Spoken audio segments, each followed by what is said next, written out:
তো ভেই গেছে চলে আসলাম একটা নতুন শর্ট ভিডিও নিয়ে। তো ভিডিওটি হচ্ছে আজকে একটা রানিং গাড়ি, স্টেনার গাড়ি চলতে চলতে বন্ধ হয়ে গেছে, স্টার্ট হচ্ছে না। তো আমাদের কাছে আনার পরে দেখলাম গাড়িতে ফায়ার নেই, ঠিক আছে। ফায়ার না থাকাকালীন আমরা সমস্ত কিছু চেক করলাম, লাইনগুলো অনেক কাটা ছিল, এখানে কাটা ছেঁড়া করা ছিল। তো সেগুলো আবার টেপ করে দিলাম, দেওয়ার পরে লাইনগুলো চেক করলাম, লাইন সব ওকে আছে, পিক আপ কয়েলের রিডিংও ঠিক আছে। তো মেপে দেখা গেল যে সিডিআইটা শর্ট হয়ে গেছে, এই যে সিডিআই।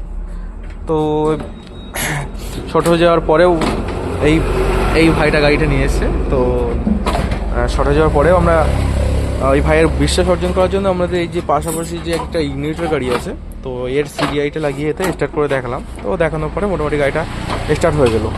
তো ভাইরা এখন সিডিআইটা একটা অন্য জায়গা থেকে নেওয়ার পরে বেশি দিন হয়নি বলে তো গাড়িটা এখন ঠিক করাবে না, ওনারা নিয়ে চলে যাচ্ছে। ভিডিওটা এই পর্যন্ত।